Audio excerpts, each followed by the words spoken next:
Lost characters. They range from obscure, to bizarre, to who the hell was this guy? The choices here range from movies, TV shows, and even sports. If you have any recommendations for a lost character, shoot a comment below. But for now, get this video to 3,000 likes and subscribe, and let's get straight into it. I'm Zeepsterd, I'm Epic, here we go. Squilliam Fancyson. Squilliam Fancyson is what I would argue one of the most evil characters in the entire history of lost characters. He is the foil to Squidward Tentacles, who already is an asshole as well, except Squilliam has succeeded in everything that Squidward has failed to achieve. He's richer than Squidward, more talented than Squidward, he's even hotter than Squidward. Don't be intimidated, Squidward. Try to imagine him in his underwear. Oh no, he's hot! Okay, so here's the lore drop. Squilliam Fancyson III has been Squidward's rival since high school. We first see him in the episode Band Geeks, one of the most iconic episodes of the entire show. Squidward is playing his clarinet, to which he's not doing a fantastic job at, in which this amazing interaction happens, and when we see Squilliam for the first time. I hear you're playing the cash register now. Or sometimes it just so happens that I don't sell fast food. I do have a band, and we're gonna play that Bubble Bowl. Squilliam claims that he's part of this big band that was supposed to play the Bubble Bowl, which I guess is like the Bikini Bottoms Inglewood Forum or whatever, and he states he can't make it to the concert to perform, and opts Squidward to bring his own band to play instead. By the end of the episode, this doesn't make sense, because Squilliam shows up anyways to the Bubble Bowl, despite stating he couldn't make it. Some people claim this was a big conspiracy for Squilliam to try and get Squidward to the concert just to embarrass him. I just hope that Squilliam doesn't find out! Squilliam! Ah! I just wanted to watch you blow it. The episode known as Band Geeks transpires. The iconic moment of Patrick and mayonnaise happens. Is mayonnaise an instrument? No, Patrick, mayonnaise is not an instrument. Horseradish is not an instrument either. And of course, the finale to the entire episode, the performance of Sweet Victory. Squilliam gets what he deserves, he has what it seems to be like a heart attack, and just gets utterly destroyed. There are fewer things in life more satisfying than this moment right here. Squilliam's arc isn't over yet, however. He appears yet again in the episode Squilliam Returns, which premiered on March 15th, 2002. It was only a couple months before when Band Geeks first premiered on September 7th, 2001, which, side note, yes, that did happen a couple days before the incident, so that means Squilliam was still fresh in the minds of many Spongebob viewers. Spongebob isn't really known much for its continuity, but when it comes to Squilliam, it is crucial to watch the episode Band Geeks prior to Squilliam Returns. Squilliam is with his friends trying to make fun of Squidward for being a cashier, to which Squidward lies and says he's the owner of a 5-star restaurant, to try and, I guess, own Squilliam. Eventually, Squidward is revealed to have lied about everything, to which Squilliam admits that he lied about everything as well. Just kidding, he's an asshole. I made everything up about my life. I have no yachts, jets, or anything. I was only trying to impress you. Is that true? Of course not! I'm filthy stinking rich! So this sick bastard known as Squilliam takes a couple years to appear yet again in the series, appearing in the episode House Fancy, released on June 6, 2008. An infamous episode which has the toenail scene, a scene which I cannot physically show you right now on the screen. I'm gonna have to censor it, but I remember it causing me nightmares as a child, as Squidward's toenail gets stubbed in the most gruesome way possible, where I wonder, how did this get past Nickelodeon censors? Squilliam begins the episode again being the biggest asshole ever made, but guess what? By the end of the episode, he gets completely and utterly owned by Squidward and Spongebob, and it's awesome. Squidward will be crowned House Fancy Prince of the Year, an honor which was originally to be bestowed upon Squilliam, but now isn't. A couple episodes later, Squilliam would appear in the episode Professor Squidward. I gotta be honest, this one kinda pisses me off. Squidward pretends to be Squilliam, taking a job at this music school, and by the end of the episode, he's revealed to be a fraud, and eventually has Squilliam appearing, watching in joy as Squidward is arrested for fraud. Squidward chewed tentacles, I'm placing you under arrest for impersonating a genius. YouTuber Alex Bale actually has an excellent conspiracy theory revolving Squidward and this entire episode. I'll show a clip right now, but it blows my mind. And I'm willing to bet that he's correct. Squilliam and the headmistress and a live news broadcast show up at the same time to arrest Squidward for impersonating Squilliam. if the extremely coincidental fact that all of these people suddenly showed up at the same time isn't enough for you to believe that Squilliam set it all up. Squilliam literally has the police working for him. The lengths that Squilliam goes to humiliate Squidward are insane. He literally builds statues and entire buildings just to make Squidward feel inferior.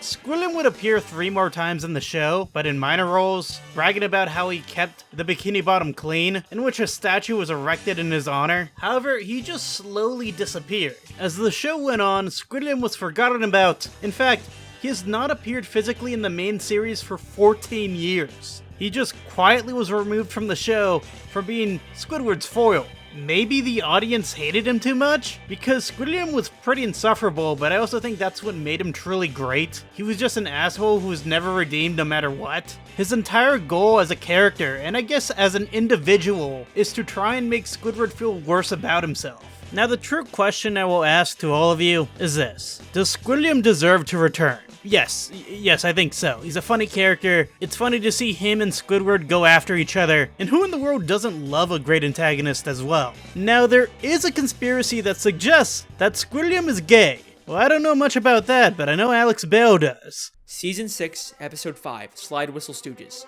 Just a normal episode where SpongeBob and Patrick annoy Squidward. Nothing really out of the ordinary. Except I have one question about this episode. Why does Squidward have Squilliam's robe? That is clearly not the purple robe he usually wears. That is Squilliam Fancyson III's robe. Why would Squidward have this? Unless they were more than just classmates.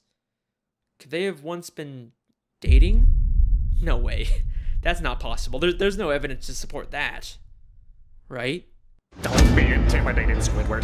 Try to imagine him in his underwear. Oh no, he's hot! No. It can't be. I mean, what kind of a moron would go to their worst enemy's music recital? It's been right in front of us this whole time. Our sources last saw Evil harassing teenagers up at Makeout Reef. Makeout Reef. Good times, good times. Voted most likely to suck eggs in high school. Holy shit! On to the next character.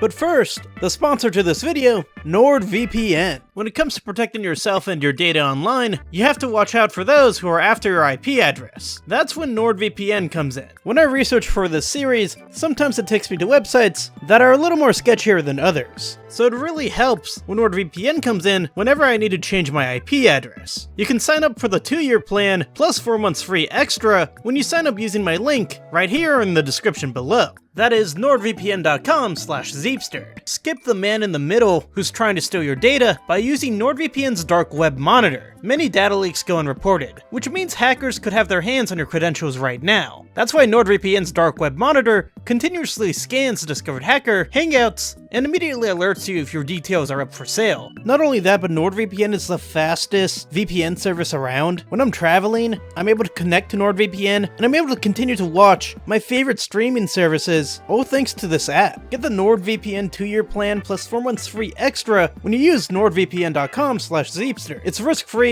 with Nord's 30-day money-back guarantee. Seriously, try it out. Thanks for NordVPN for sponsoring this video. Fanny Cottontail. This is one of the most obscure of the obscure. Fanny Cottontail was Oswald the Lucky Rabbit's original love interest. She first appeared in the Oswald cartoon titled All Wet all the way back in the year 1927. Dude, like, no one has seen this short in almost 100 years. If you look up videos of this short, they range from a couple hundred views to 7,000 views. Basically in this short, Oswald is making hot dogs, and the wieners become sentient beings. A dog shows up to have a hot dog, ironically enough, to which the dog grows guilty because he's about to kill a sentient wiener, and suddenly Fanny shows up, leading to Oswald to fall in love almost immediately. She looks almost exactly like Oswald, except she wears a dress. I mean, she appeared in a couple shorts. She wasn't like major, but one of the things that makes her interesting is that she was basically replaced. Later on in the Oswald series, a new girl by the name of Hortensia showed up to be Oswald's new love interest. This led people to wonder, what the hell happened to Fanny? Well, we don't have a clear answer here, because her being replaced happened 100 years ago, but I'm here to speculate that in terms of character design, Fanny looked very similar to Oswald. I believe Walt Disney, the creator of Oswald, wanted to shake things up by creating Hortensia,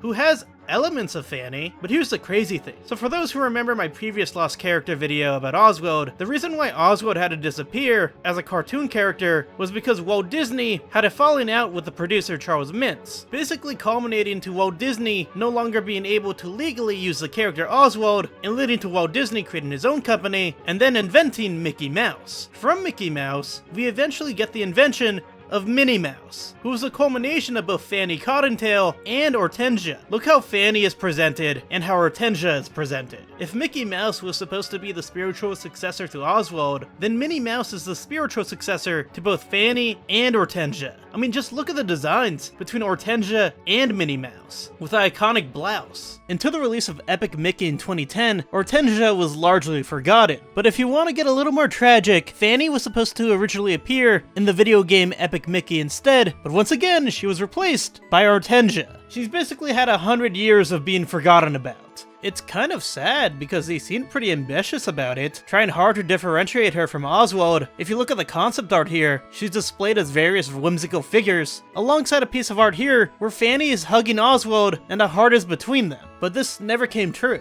It's here where I think it's highly unlikely that she will ever come back. She's the forgotten girlfriend of another forgotten character. Who knows, maybe some Disney executive will watch this video and remember her, but I think she may be lost for time forever. And that may be because she was uninteresting to begin with. Bondman. This one's a cool little neat one that's been suggested time and time again by the commenter Draven Martinez 6311. Listen, I wouldn't really call myself a Mega Man guy. I played the first two a long time ago, but never got into Mega Man X, or any of the extended lore that they may have in terms of like the manga, or even the original anime which premiered a long time ago in the mid-90s. The games are good, I just remember them being like super hard, especially the first Mega Man.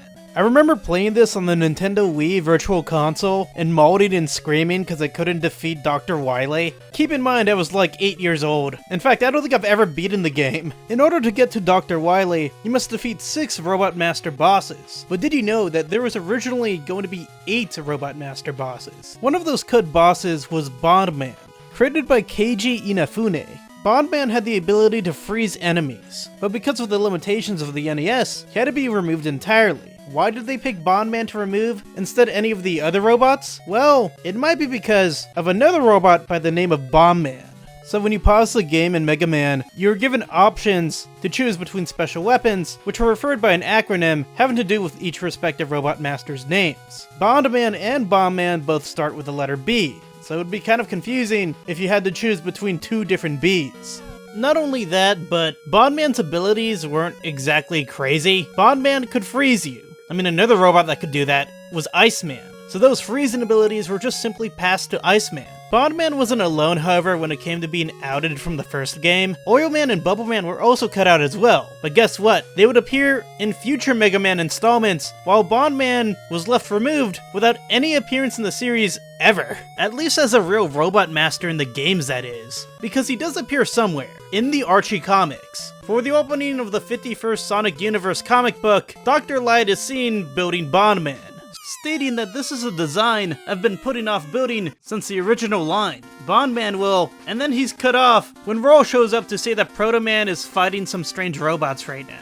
There have been many times when Bondman has almost actually appeared in the game. His creator stated that he considered adding Bondman into Mega Man Powered Up, but over time he just enjoyed the cult status that Bondman had achieved in the decades that he has been known. In the end, Mega Man's creator didn't add Bondman into the Mega Man remake, but only to keep the legendary status that Bondman had achieved in the fandom. In that way I respect it. He keeps Bondman out of the games as a show of love. The Crazy Crab. This guy kinda sucked, but that's kind of why I love him. In the summer of 1984, the San Francisco Giants were in a bit of a rough patch. They hadn't made it to the playoffs since 1971, leading to fans not to show up to the games. When people would come to the games, it would be freezing, leading to people to leave the games early. In fact, as an incentive to try and get people to stay, they offered pins that said "Crawd a Candlestick," which translated to "I came, I saw, I survived."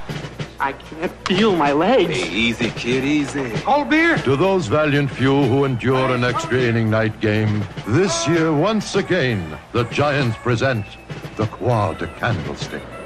Yeah, I saw them lose. In freezing weather, it was worth it for this pin. Yeah, you wanna know what the tagline was for the Giants in the 1984 season? This is not even a joke. The tagline was actually "Hang in there." It was bad, dude. So to try and entice fans to come to the games, they introduced a new mascot called Crazy Crab, and he looked like utter shit. He didn't even look like a crab, he just looked like a big pancake with hands. I think the crab's kind of stupid.